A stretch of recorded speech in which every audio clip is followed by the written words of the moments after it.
Hello, welcome to the start of a reading vlog.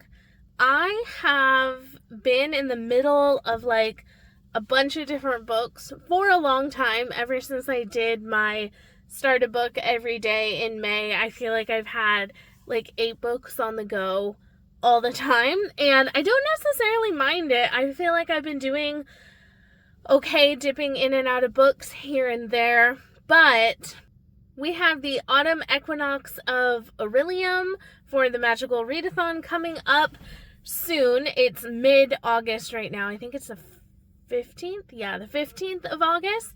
So I have a couple weeks left, and I kind of want a more clean slate to start Beryllium because I have a bunch of new books for Beryllium that I want to start and read. So I kind of want to wipe the slate a little cleaner. Definitely not going to be finishing everything I'm in the middle of, but I'm hoping I can maybe finish some things. I have one more week at my current job, and then I'm going to be taking another job, and my hours will be cut in half, and I can't take all that time and just add it into reading, but I'm definitely going to have more time for reading. I'm going to be nannying for a almost 1-year-old, so definitely there's going to be nap times throughout the day. I think possibly 2 naps, and the mom says we let them sleep for an hour, so possibly 2 hours of reading that I can do per day at work. And then also my work days will be more condensed, so instead of working 6 hours a day 5 days a week, I'm going to be working for about 7.5 hours, 2 days a week, maybe adding a third day in there every once in a while. So I think my schedule is going to be much more conducive to reading than it has been at this current job, because I just feel like I'm at work all the time because I've worked Monday through Friday, 10 to 4, and it's a half hour away, so it's really 9:30 to 4:45-ish every day. So it's just, I feel like I've been working all the time, and I know a 9 to 5 is a very normal time to work, but it's just felt very off for me. I think possibly because I've been working this job while trying to do YouTube, which means you need to read in order to make bookish content. So I'm hoping that this new job is just going to give me so much more time for reading, filming. I'm hoping I can tackle some more big reading projects that I have ideas for. So my goal is through next week and the week after, because it's Friday right now, so we're almost done with this week. So basically 2 weeks and a weekend. I'm hoping that I can really focus on reading down some of the books that I have lingering, and then be ready to start fresh for the magical readathon in September. So here's what's on the docket. I am currently working on Wastelands. This is a short story collection collected and edited by John Joseph Adams. He's one of my favorite short story editors that I have found that I really enjoy. And this one is all about apocalyptic fiction in very bleak environments. So I will say, the stories are very bleak, which makes sense when it's called Wastelands and it's apocalyptic fiction. But it is hard to really sit down and read a bunch of stories, not only because some of them are very similar, but also because they're very sad and bleak and dark. And so it just gets a little tiring to read 12 of those in a row. So I'm trying to read 2 or 3 a day if I can, and then kind of working on other books in between. I have one of them physically, just in case I get some physical reading time when I'm at work today. I'm working on Into the Drowning Deep by Mira Grant. I read this during my 12 in 48 challenge. I read 5 chapters, which is almost 70 pages. I loved it, and I haven't picked it up since because I've been reading some other things. So I want to get back to this and read some of that. I have it physically and I have the ebook version because I'm still having carpal tunnel issues. So sliding my hand across the phone is definitely a lot easier than holding up a book right now. So I definitely want to do that. I also have Shift by Hugh Howey that I am working on. I'm very close to the end. I'm like 2/3 of the way through. So I'd kind of like to finish that one up. I kind of got stuck at like the start of a new section within it because those books are divided into like 3 novellas. And I got stuck kind of at the beginning of a new novella, and I definitely want to continue, but other things were getting in my way, and so I also have that as an ebook option. No audiobooks are going right now. I'm still trying to finish up Critical Role. I have like 30 something episodes left in the campaign that I'm listening to, so I'm focusing on that for my audiobook goal. I'm going to need to listen to audiobooks during Aurelium, and so I kind of want to see if I can maybe wrap up, or at least get close to wrapping up, that Critical Role campaign before Aurelium starts. So those are kind of my plans. Today I'm just going to be working. Tomorrow I'm running a D&D one-shot for my sister and her fiance and 2 of her coworkers. We're kind of doing some one-shots together to test if we want to do like a full campaign sometime. I think it would be really fun. I am a little overwhelmed at having like another thing that's going to be taking time to like prep, because there is quite a bit of prep for D&D sessions, but I am going to be the DM. I've done a very simple one back in May, a little one shot, but it was very much like a kind of railroad D&D one shot where the characters had like 3 rooms that they could visit, and that was like it, and it was mostly like combat. There weren't really any NPCs. And this one that I'm going to be running is much more involved on my end, so I've had to do like a lot of reading through the module, figuring out like what do I need to have prepared, and there was definitely a realization that like, oh, they might not do any of these things, and it would be such a mess, and like, what if they try to do, like, my biggest fear is like, what if they try to do something crazy, like completely avoid, it's like a masquerade ball, what if they like completely avoid the masquerade ball and want to like sneak in the upstairs rooms that way and like skip over these things? And I'm like, I don't know, like, I'm still learning how to be a DM in those situations. Like, how do I let the players have agency without being worried that they're going to mess everything up and I'm not going to know how to like run the mission anymore? So I'm a little nervous about that, but I am also excited because I really enjoy the storytelling aspect of D&D, and I had a really good time when I ran the one shot earlier. And so it'll just be interesting to see how we get along as a group, how I do as a DM. Do I find it exhausting? Do I want to potentially commit to doing a full campaign of it? I'm not sure, but we'll find out. So I'm going to read for a little bit. I probably have like 10 minutes before I need to go into work. So I'm going to work on a story in Wastelands, and maybe during work today I'll be able to sneak in a couple of stories during the day and then see if I have any time at night to listen to some as well. Hello, I'm here with an update. I have finished some things. I have officially finished Wastelands, the New Apocalypse.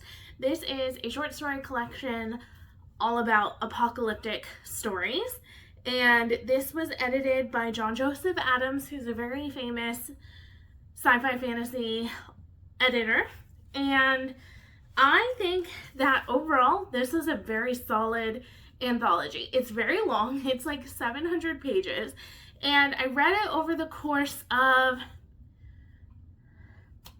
almost 4 months, so I didn't like read these all at once. I kind of like took my time with it and read some here and there. I also had some periods of time where I put it down completely because I was reading other things for other projects. But I did finish this. That feels really exciting. I do tend to get a bunch of anthologies or short story collections, and then I let them sit on my shelf. So I got this sort of recently, I think maybe last year or early in 2025. So I'm excited that like I've read it, I've completed it, it's going off my shelves. But I will say I gave this 4 stars overall. I think that the ending, so as I was saying, like the beginning had very strong stories. The ending also had very strong stories.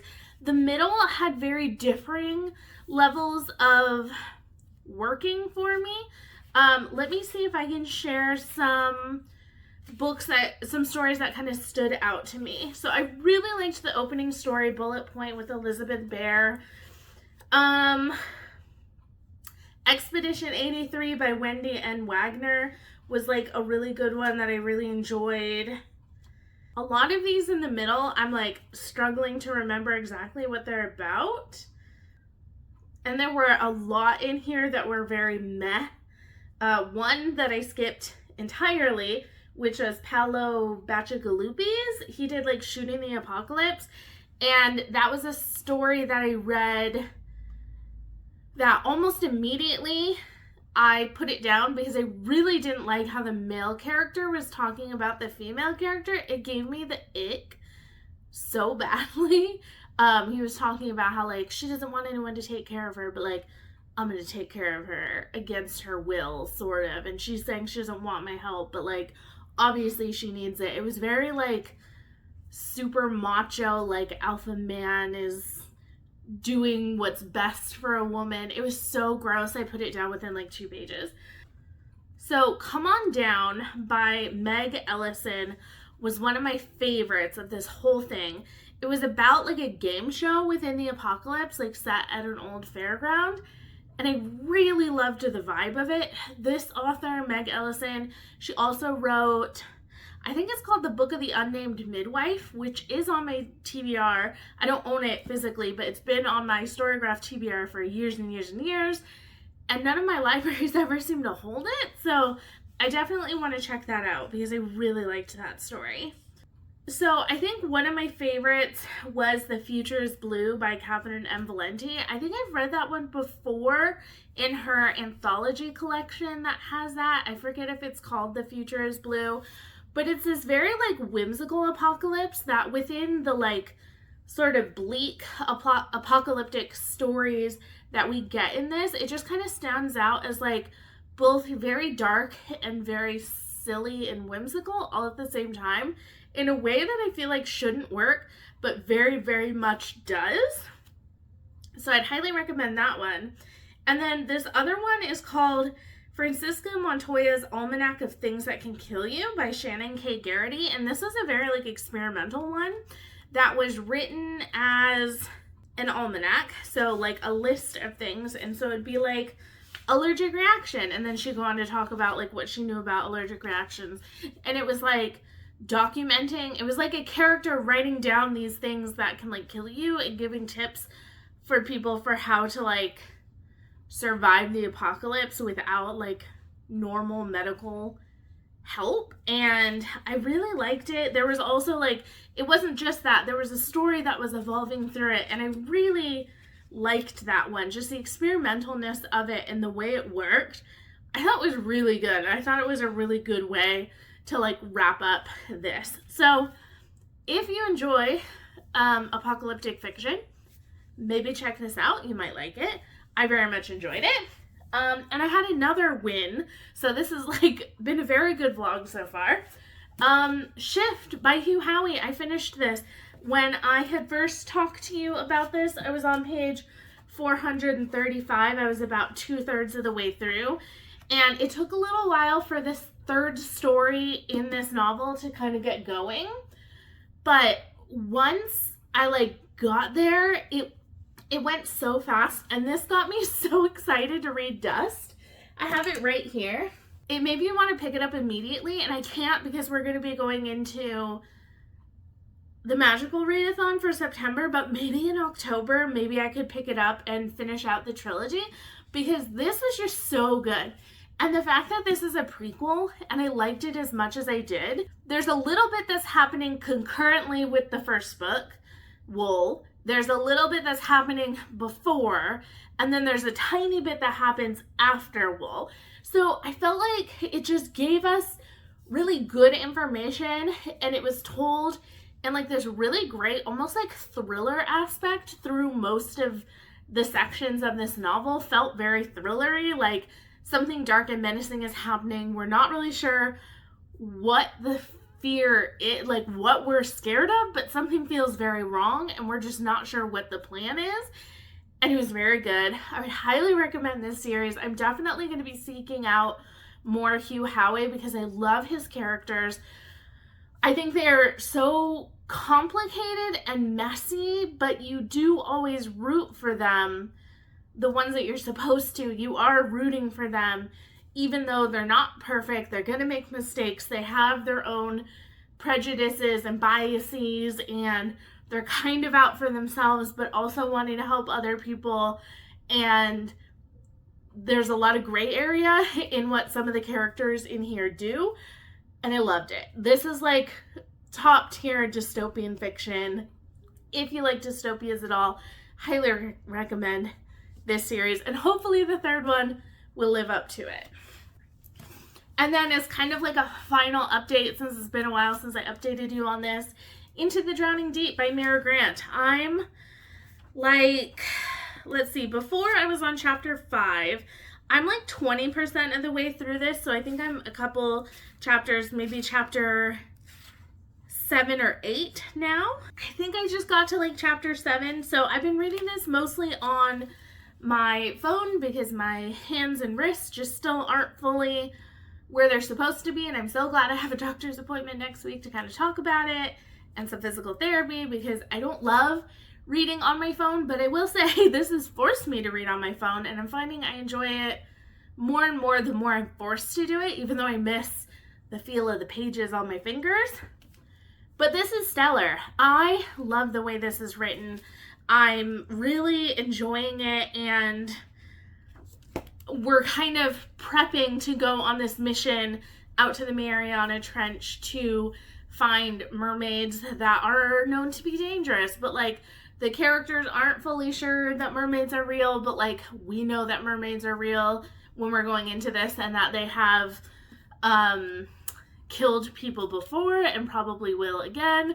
And we're just kind of setting up to go out on this journey with these researchers. It's very tense. The characters aren't 100% getting along, so it's going to be very sticky. And it's just reminding me of like a really great horror movie in kind of the beginning parts where you know things are going to get really bad later on, and you're just watching all these like tensions kind of bubble within the characters, and you're just building up that anticipation for what's going to go wrong and when. So I'm really liking this one. I'm going to be focusing on that one.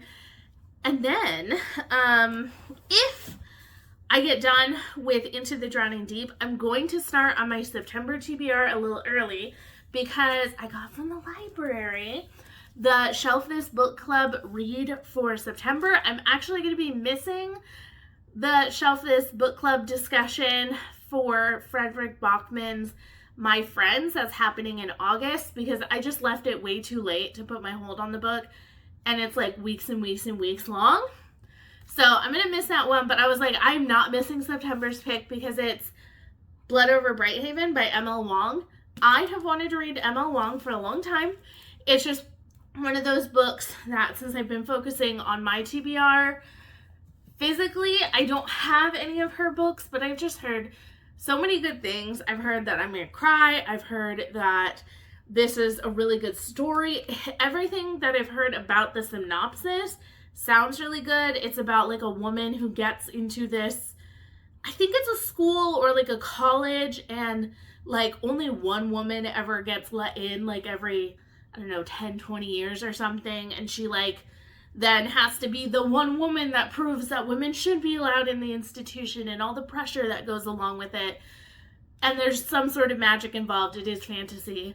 I'm so excited to read this, and I'm glad that Shelf This Book Club is giving me an excuse to go get this from the library and read it, because otherwise it might have been a while before I got around to it. So, beautiful map on the inside. I was so excited that this came in, and I want to read it in September so that my thoughts can be fresh for the book club. So I don't want to read it now. So what I'm going to do is I'm going to start early on my magical readathon books if I need to in order to fit this in then. So wish me luck on reading Into the Drowning Deep. I'll get back to you if I have any fun updates. So this is something I've been working on for next year, is I want to do like a reading goals game. So I've been playing around with like making these little game boards on Canva, and like each one is going to have like a different like setting and theme and layout, and I've just been kind of noodling around with it. I don't know if this will be the final look, and I haven't figured out if I actually like how everything's going to work, but I am enjoying like creating these little things, and it's getting me excited thinking about next year, and I want to make more of these, but I might want to like vary more things within them, because like these colors are going to mean something, but I don't know, I might want some more like fun things within here. I don't know, just kind of playing around with it, getting the feel for what I want. We got lots of time, but I am getting very excited about thinking of next year's goals. Hello, it is Tuesday, August 26th. I just got home from work. Wanted to give you an update on how things are going. I'm very close to the halfway point for Into the Drowning Deep. I forgot the physical book downstairs, but I'm going to update you. I'm really enjoying this one. So this is a book where there was an expedition out to the Marianas Trench from this company that's like a film company that makes like mockumentaries. So they were making like this spoof mockumentary about mermaids existing, and it turned out that mermaids actually attacked and killed the people on that ship that was doing the filming. So then years later, you kind of find out what the company is called, Imagine, that's the film company, what they kind of spun it as. Like, was it a hoax? Was it real? Did something tragic happen to the ship? And there's people who are like, no, mermaids are real. We have footage from the ship.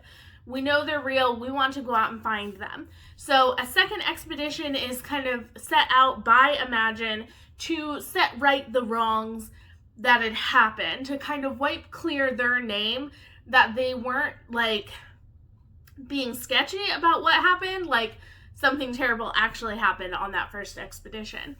And so we're following this group of people who are out on this expedition. Like I said, I'm like halfway through. I'm really enjoying it. What I'm not sure about at the moment, I'm liking every piece except for two small things.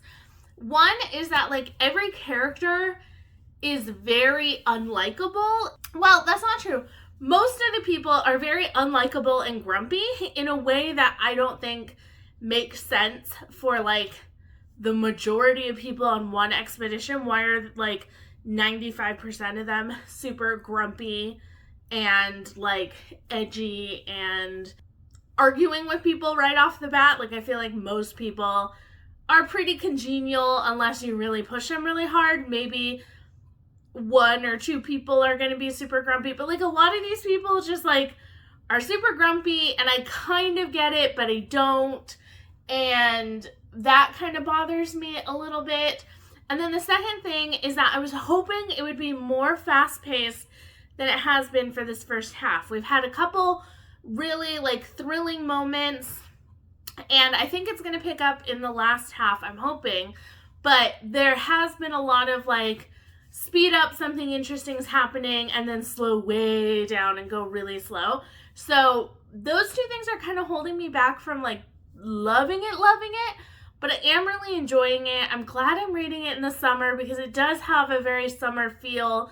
Like this watery ocean horror is a very good vibe for summer. So I'm really liking it. I'm hoping to wrap it up tomorrow. Fingers crossed, hoping to wrap it up tomorrow.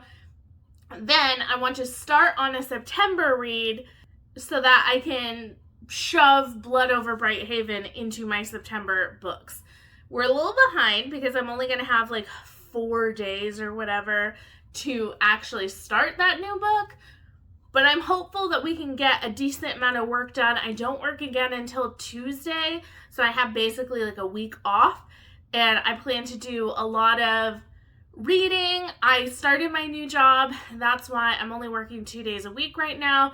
And then this will go up in early September, I believe, because I have one video that's going to go out on Friday. So this one doesn't need to go out on Friday. So I can kind of finish up the month reading these books and then do it the first Friday in September. I'm also switching that. So I used to do all of my videos coming out on Thursday, but because I'm not working Wednesday, Thursday, Friday right now, I'm going to switch to having my videos come out on Fridays because that just gives me that one extra day that I'm not working where I can like film or edit things and things like that. So that's exciting. Hopefully going to be settling in to a new rhythm. I'm hoping that if I do continue having these days off, maybe I could find a day where I could run reading sprints pretty regularly because I think that would be really cool. I enjoy doing reading sprints a lot, so I think that would be really fun to do. I was also working a lot on my reading goals game for 2026, and I think I have the basics for every board. There's going to be 5 boards for 5 different like climates, and now I just need like the nitty-gritty and the prompts and the goals and all that to kind of come together to make like a full game.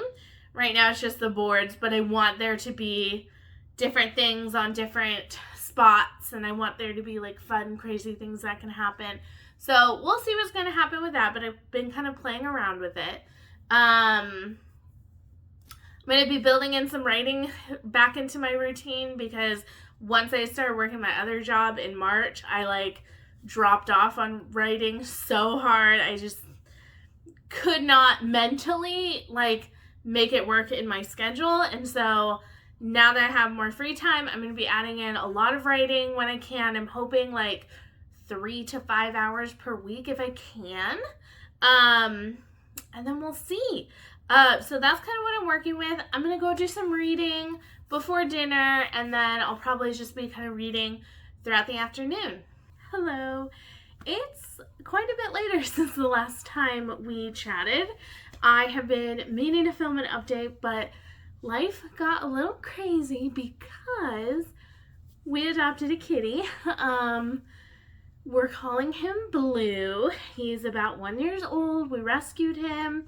He's a Munchkin Siamese mix, and we love him so much, but it's been a little chaotic, like introducing him to Sitka and the rabbits and making sure everyone is like getting along nicely and that we're not having things chewed up and that he has lots of things to play with and he knows where the litter box is, like all those things that go along with having a new pet. We've been doing, and so it's been a little chaotic. We've had so many things that we've needed to buy for a cat, but we're so excited. We've been looking at potentially getting a cat for at least 9 months, and we've been watching like rescues to like find one that we really liked, and we actually drove like 2 hours to get him from up in Washington, and we love him to death, and he's coming over to say hi. He's a little bit my Velcro kitty right now. He's really attached to me, and he's very sweet, but he also like is very much exploring things and doesn't want to be held. He wants to play right now. He has a lot of energy. We just love him to death. He's very vocal. So he just like meows all the time. Not all the time. He will settle, but he meows a lot, which is very cute. I love it. So we love him, and things have been crazy, but I finished it a little late. But I did finish Into the Drowning Deep. I actually finished this yesterday morning, which was September 2nd. I finished Into the Drowning Deep. I will say I liked the first half of this better than I did the latter half. It fell a little flat for me, and it could be that I was very busy, so I just didn't have a ton of time to read. And then I also finished it out on audiobook because I had so much physical reading I needed to do. So the audiobook came in for this, so I was like, I'm going to finish it up on audiobook. And definitely, like, audio is not my best way to, like, access books because I just get a little distracted. I don't pick up on everything. I'm, like, doing other things while I'm listening to audio, so I was listening to it while I was nannying, like while I was making her food and stuff like that, and my mind just wanders a little bit. But I will say I do think the end of this lagged a little bit. I thought that the mermaids we're introduced to don't get any scarier than when they're introduced. I wanted this to have a lot more like horror dread to it, and I didn't really get that. Overall, I thought it was very heavy on the science, which at the beginning I liked, but then later on I felt like there was too much science when I wanted it to become like that horror thriller piece. But overall, it was a good time. I think I'm giving it like a 3.75. I kind of wanted it to give it a 4, but I was like, I think the way it ended just didn't leave me like excited about it. So a 3.75 shows that like I enjoyed it, but I didn't like love it all the way through. So those are kind of my feelings for this one. It definitely wasn't a disappointment. It just wasn't as good as I thought it was going to be, but I knew going in that my expectations were really high. So I'm excited to finally have read this, tick it off the list, and I'm looking forward to all my reads for September. If you haven't watched my Magical Readathon TBR, you can go check that out to see what I'm going to be reading in September. I've already started. Things are going really well, and hopefully they'll continue to go well as we kind of settle in with the new family member. I would love to know what your favorite read was for August. If you had any 5 stars, please let me know what they were, and I will see you in the next video. Bye.